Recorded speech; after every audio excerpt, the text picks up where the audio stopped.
Welcome to Poemalogues. My name is Dasha Kelly Hamilton. I'm going to be your host. I'm the Poet Laureate for the city of Milwaukee and for the state of Wisconsin.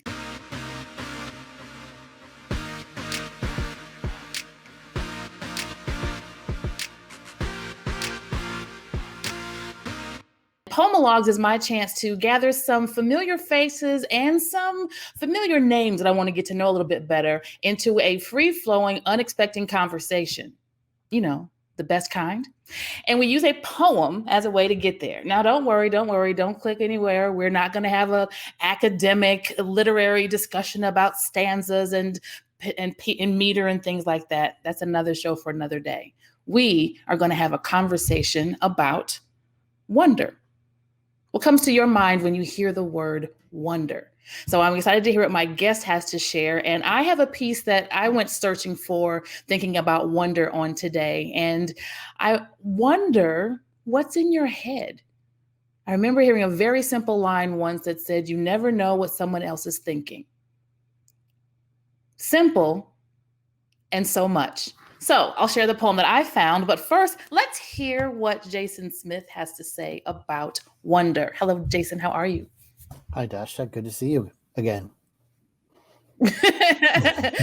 All of these screens. Yes. One day there will be that beverage involved, in a three-dimensional tool to the hand. We talked about hanging out, but I mean, the whole pandemic thing has just put a crimp on our plans. But it'll happen. It'll happen for sure. Rona is like that annoying little sibling that has to go with you everywhere and just makes the whole outing different. Speaking of annoying siblings, we may have visitors of the small kind popping in and out of this conversation. So speaking of life's unexpected moments, they may just add some of those to our conversation. So all part of the flavor, I guess. Isn't that part of their contract? I think. Yeah, right. It's in the writer. Yeah. He seems focused now. No, go. Right. The most of the focus time comes later at night, I find, when they're asleep, and I can kind of put that life aside just a little bit, and try to focus on some work. There's work, and then there's like creative work, and the creative work just comes better at night, I find. And then you're, of course, fighting off sleep. Oh, yeah. The trials of being a creative. I know, right? That's so hard. Right. Well, tell us everything about you. What is your entire life story? Oh, man. A brief life story. Instead of like telling a life story, I have just like 8 words, I think, or eight phrases that I'm going to use, and this is going to sum it all up very, very neatly for the audience, I think. From chronologically, country road is the first phrase. Country road. Throwing stars. Duran Duran, shoulder pads, cocktail napkin, bass guitar, CMYK, and grains of sand. So that's my life story. There's a lot of dot connecting. The dots are very far apart. But I think those words kind of encapsulate my experience of all my 48 years. So let's zero right into Duran Duran, shall we? Well, come on. Let's just drop the needle on Duran Duran and tell me what that is all about, because you're speaking to me right now.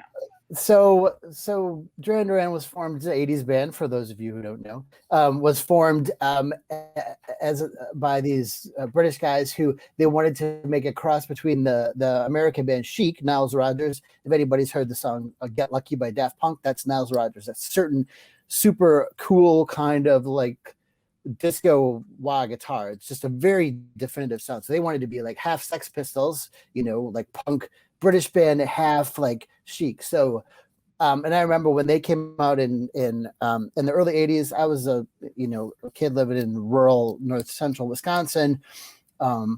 I had all these like aspirations, dreams of being like cosmopolitan type person.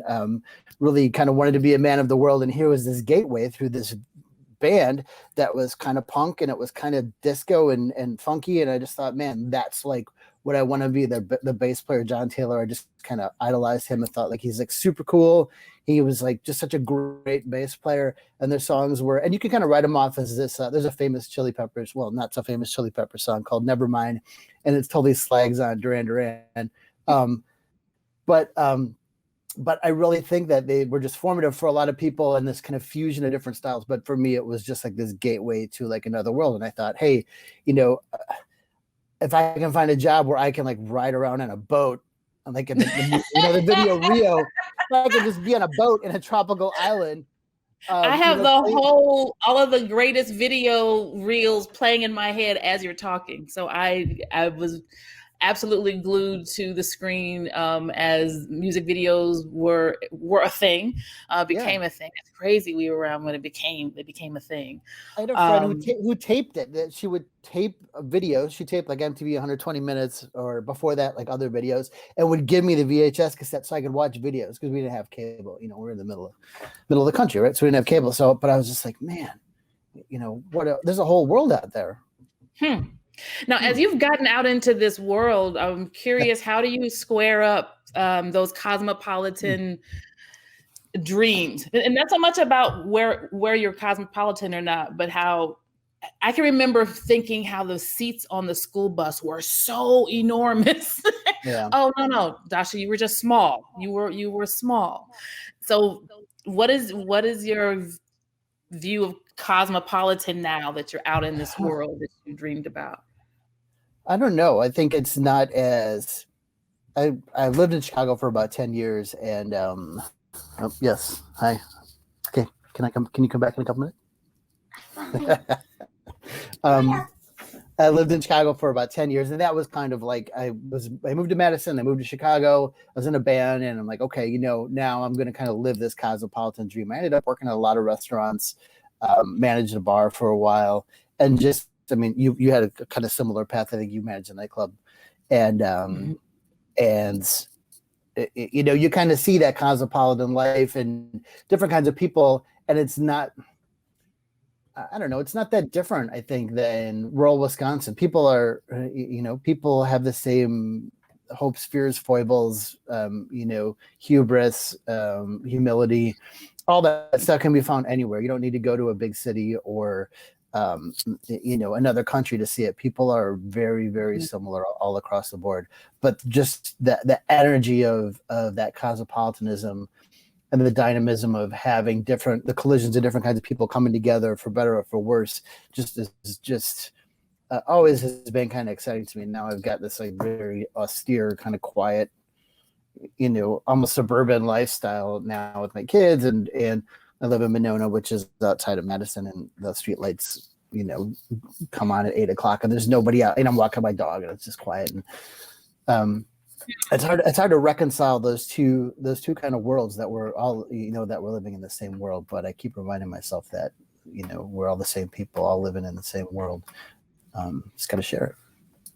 And even how just being reminded of where we are and those dots along our own storyline, those perspectives change. When you were figuring out how to get from one gig to the next, your energy, your perspective was completely different. And these are things that we know, but being reminded of that everybody has has their own story timeline, and giving people some grace, on where they're standing now compared to where they might stand later, where they used to stand. Like what would band Jason, younger Jason, be stunned? Oh man. Well, first, one thing about bands, I gotta say, anybody who's quote unquote made it has to have had a period in their life, or a couple of shows in their life where they are playing to an empty room. So you think about that. You got all your gear, you got all your stuff, you got your band, and you're out there playing your guts out, and there's like nobody there. Or even worse, there's a bartender who's like, "Shut up," who's just annoyed by you because you're doing your thing, and they're and they're not doing their thing or whatever. So I think taking that same humility through life of playing to an empty room and playing your heart out, even if the room's empty, I think that's maybe one thing I'm trying to carry over from the band days into now. If I had to look back and look at, band Jason, I'd say, don't smoke. don't smoke so much, man. Because you're waiting for like a gig or something to start, and you got all this downtime, and you fill that vacuum with perhaps unhealthy choices. It's not like you're doing some yoga. They creep their way back, don't they? Yeah, I was watching a documentary on the Chili Peppers, and they're all like doing yoga with Woody Harrelson before the gig, and I'm just like, oh, they're so healthy. No, they're not healthy, because they're just that's just pre-show yoga, which is different from being healthy and coping. We'll get there. We get there. We get there. My husband pulled up something that says relapse is part of the journey. Falling off the wagon is part of the show. Well, and forgiving yourself too. I mean, I've seen a lot of people do some serious damage to themselves by not being able to forgive themselves for things, right? And you can't move forward with your relationships with other people until you kind of dealt with that stuff with yourself. Everybody's human. We're all making mistakes here. Sometimes I'm doing them on a daily, even hourly basis. Not that I'm going for a quota, but I'm just saying it happens. And you're right. It's as much because we strive ... to be the greatest parent or to get to the next day. Everyone has their different benchmarks, but still a benchmark. And the idea of making a mistake suggests it's more than a mistake. There's this human flaw. There's something that's wrong about, and where that's something to be examined. Then the fear of what you're going to find on the other side of those questions. So yes, but that being graceful with yourself, just in thinking through that process, being open to all that humanness. Yeah, it's messy. You can look at kids as like a walking catalog of all your failures, or you can look at your kids as their own independent kind of creatures who are going to fail too, and you need to let them. And I sometimes have a hard time with that too, is just like watching them walking into a situation that's not going to permanently damage them, but that's going to, that they're going to struggle with a little bit. And you just got to let them walk, let them keep walking that road, because they're going to figure it out. It's easy as a parent, as to want to throw yourself on top of them all the time to cover them. But you can't, When you're listening to you talk, made me think or remember one of the things I found myself of all the things in this basket. Make sure you tell them about stamps. But I remember being on was make sure that you talk about not winning, talk about not getting it, and not just in the good sports, being a good, having a good attitude when your team doesn't do well, but as much as we check in on what great grade did you get, what great feedback did you get, how did you miss the mark, maybe, and maybe you gave it your all, and guess what, there's someone else who gave their all and this was their day.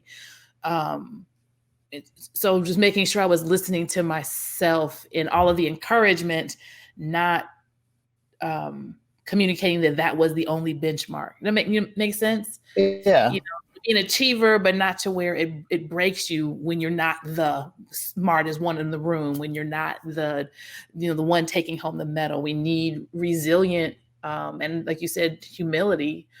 You need that. You need some empty rooms. And there's a cost to winning too. Winning doesn't come for free, and it comes at the expense oftentimes of other people.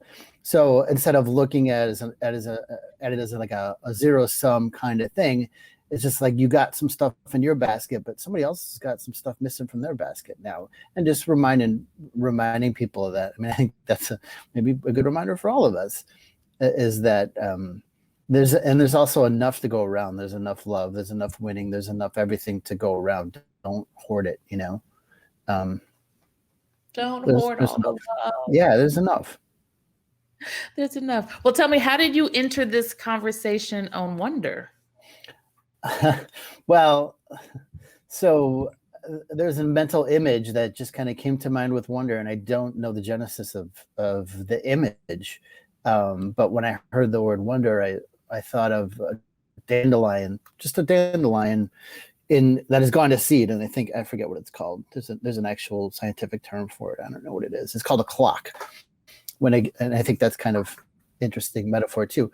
When a dandelion goes to seed, it forms this poofy kind of clock, and then it just kind of explodes and sends these seeds all over the place. And there's just something so wonderful about that transformation of the yellow dandelion into the clock, but then the way the wind nature has formed these little seeds to be carried all over the place. There's this kind of chain of causality that just is amazing in this kind of everyday thing that you're yanking out of your yard hand over fist, right? They're a weed, we don't want them in there, but yet they're actually really good. There's a lot of vitamins and minerals in dandelion greens, and you can do all the stuff with it. It's a pretty versatile plant. It's medicinal. It's been used for centuries as a medicinal herb, and I don't know. So this like dandelion clock kind of came into my mind, and wonder. Now the clock is when it becomes the poof. Yeah, when it becomes the poof, right? So when it goes white, and of course, anybody with a kid has spent hours, if not more, picking up your neighbors hate you because you're going right down the block, picking up all the dandelions and blowing them into the neighborhood. But when did they get the bad rap? When did they become this nuisance weed? I don't know. I think they came from Europe, and I think probably one came over from Europe. Then it was because it only takes one dandelion in your yard. My neighbor's yard looks like a golf course. He's retired, and his yard is just immaculate. And then there's this line where you got this green, putting green lawn, and then you got our lawn, which is and there's you, and there's just it's just a hot mess. And he doesn't care at all about edible greens and the clocks. Cares not. He wants that perfect and I get it, but I just also know there's an environmental cost to maintaining that level of lawn. A lot of people in the environmental sector say, you should be having rain gardens, growing your own food and having as little lawn as possible because it's just so maintenance and nutrient intensive to maintain a lawn. Then there's all kinds of other ways that you can manage that space rather than having a big flat green space. Mm-hmm. It's wild. I as you mentioned, enjoying researching and going into, we were talking about just finding yourself in this internet hole and looking around at all the cool information. So found myself on one about lawns. I was listening to a podcast, and it was aspirational to have so much land. We have so much land, we don't even have to grow food on this part right here. Yeah. So it was, and when they said when the English came over, that was one of the markers of having made it, that you had land that you didn't even need to. And then the planters class, and then looking up other objects, chairs were the same thing. To go from having a bench to having a chair with a back, you were doing things. And it's just been interesting just throughout all of our human timeline, the stuff that has meant something. So having a lawn means something, and it continues. And I'm glad that we're starting to question what that really means. But yes, and you will not have your clocks on his hard-earned manicured lawn, sir. Yeah, there's a whole book. It's called The History of Stuff, I think. It's by Bill Bryson, where he goes through and he's like, chairs. What's the history of a chair? And it goes through that whole life cycle of chairs, and then all these kind of household items. And I think he touches on lawns too. It's just a fascinating study of how these things they're the object, but they're also the status that they impart, right? Like you're talking about lawns and how it's a your lawn is a symbol of your wealth status. How the fact you don't have to grow your own vegetables. I've got a lawn for that. I've got other people that do that. And how over time these things have evolved with culture and have accrued all this weight of symbolism and status and all these other things, but we just kind of sometimes you look at them like it's a chair. It's a moment it's a thing out of time, but it's got all this other stuff. Very interesting. We're so curious. Oh, we're so Wonder. curious. It's wonder. Well, before we get into the poem that you found, what this lovely thought scavenger hunt, is there anything that you are excited about, or anything a good word you want to leave with the good people? I don't know. I mean, I'm excited about like seeing other people and leaving my house because of the pandemic. And I mean, spring is a great time for wonder, obviously, because just within, we planted, I don't know, 70 daffodils and tulips back in the fall, as a little gift to ourselves for making it, a pre-gift to ourselves for making it through what we knew was going to be a tough pandemic winter. And we thought, let's plant these bulbs in here, and this is going to be a gift that we're going to receive in spring, spring of Wisconsin being, late May.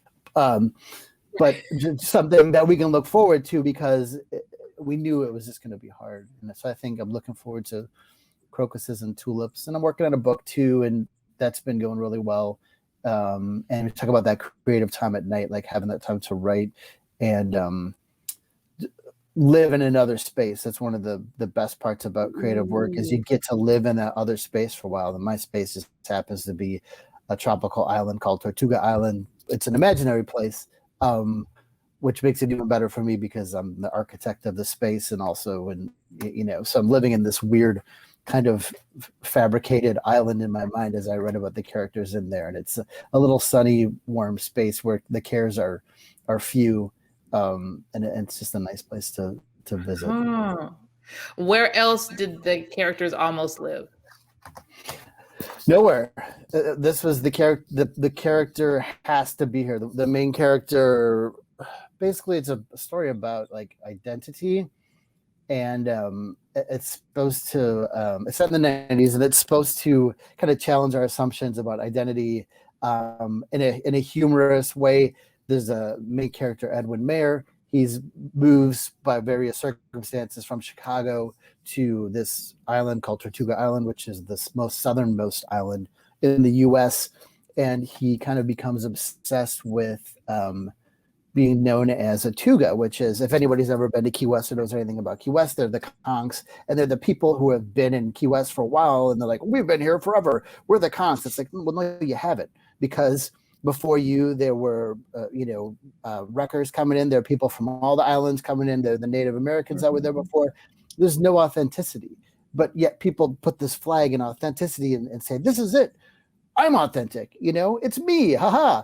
But it's not you. And so Edwin's going to this island, and he wants to find this sense of authenticity. So his way of putting a flag in it is trying to become a local to humorous effect. And he does not do a good job at it because he's really insecure and unsure of himself, and probably an alcoholic.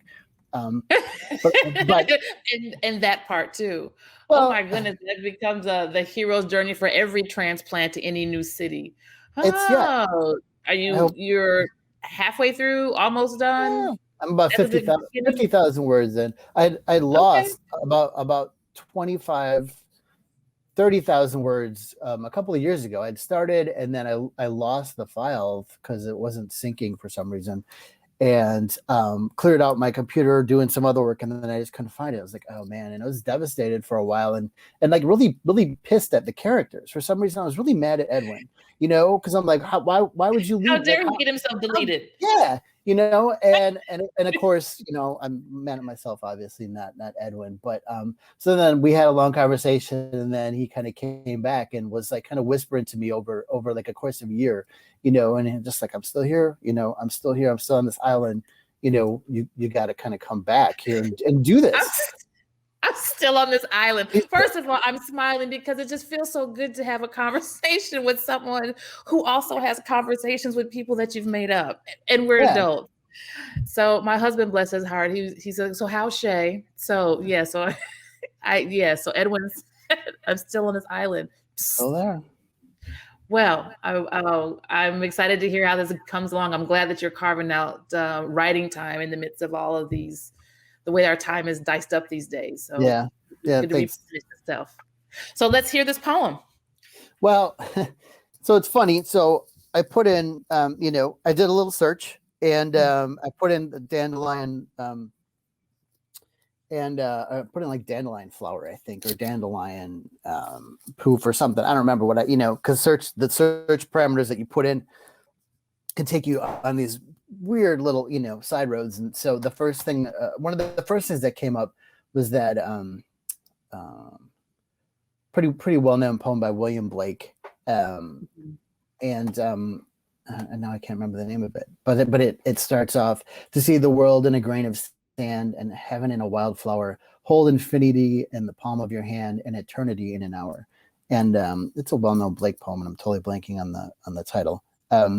But that notion of infinity, you can see infinity in a flower, in a grain of sand, or heaven is there, like all that sense of wonder, right? Where you kind of just you can, and I try to inculcate this in my kids. We call it looking at rocks. We'll just go to like a school or somewhere where there's just a big pile of rocks, like gravel. It doesn't matter what kind of rock, and we'll sift through those rocks and we'll look for interesting characteristics. And there's no criteria what makes it interesting. Nothing. We're not looking for gold or anything. We're just looking for interesting rocks. And it's trying to find that sense of wonder in the everyday, in that grain of sand, in that flower. It's all like it's all there if you just spend that time to look at it carefully. It's all there. Yeah. The line that I ended up settling on. So Blake poem aside, he's great. Yeah, old British poet, great. The one that I settled on is by this poet. This Zen is like a Zen kind of haiku master called Taneda Santoka. And here's a guy who I've known about for years, and I've read a couple of his collections. He was around about the turn of the century, the last century, born in the late 1800s, had a sake company, like a sake brewery in Japan, and ended up losing his business and started drinking, like lost his wife. His wife's parents like wrote to him and were like, please divorce our daughter because we don't want to have you in our lives anymore. And so kind of lost his family, his kids and everything, and ended up, begging, essentially walking around and begging. And then he tried to kill himself and was saved by a Zen monk. And they brought him to like the temple, and a Zen Buddhist monk, and they brought him to the temple and said, you're going to study with us for a while. And so he studied with them for a while, but eventually he ended up just walking and writing. And he would just walk the countryside, rain, snow, cold, warm, whatever, and beg. He had a begging bowl and a hat and a cloak and a staff, and that's all he had. So he just walk. And so the poem from him, it's very simple, and I'll just read it. Along today's road, dandelions have bloomed. That's it. Along today's road, dandelions have bloomed. It gets right at that, all that stuff that Blake had in his poem, the big world, the grain of sand, everything, this big, like, sweeping his history and eternity and infinity. But here, this Taneda Santoka guy has distilled it down into this little beautiful moment in this thing. It's just today's road, A dandelion bloomed. Yep. And that coupled with that gift of wonder with your kids, that makes me smile, Jason. Yeah, good. Makes me smile. Good. Thank you for spending this time musing and giving all the credit to sacred geometry and dandelions and writing into the night. Yeah. Thank you for your time too. It's always a pleasure talking to you, Dasha, and I look forward to seeing what else happens on this series and all your other work. You're a gift to the state, and we're glad to have you. Great, thank you. Thank you. So thinking about wonder, I just love that as a way to part, an act, a small reminder of how to invite young people, and yes, less than young people, to be wondrous about all the small, tiny things, because all those small, tiny things add up to us big things, right? And thinking about what you might find wondrous, or what wonder you're challenging, or what part of my wonder is making someone uncomfortable. Just what is someone else thinking, and how powerful that simple reminder is that you never will know what someone else is thinking and all that that means. And so I put that into Jason's point. So I enjoy taking these curious scavenger hunts too. And I found myself on a poem written by Chris Wallace Crabbe, and it's called Other People. In the First World War, who were they? Who cares anymore? Killed 4 of my uncles, so I was told one day. There were only 4 on that side of the family, allegedly swept away in a few bad years in a war the historians tell us now was fought over nothing at all. 4 uncles, as one might say, a dozen apples of 7 tons of dirt swept away by the luck of history, closed off, full stop. 4 is a lot of uncles, a lot for lives, I should say. Their chalk was wiped clean off the slate. The war meant nothing at all. War needs a lot of uncles and husbands and brothers and so on. Someone must want to kill them. Somebody needs them dead. Who is it, I wonder? Me? Or is it you there reading away? Or a chap with a small arms factory? Or is it only they? By Chris Wallace Crabbe. Never know what someone else is thinking. I wonder if we'll see you here next week. Wonder, joy, justice, and freedom. Looking forward to having another Poemalogue with you soon.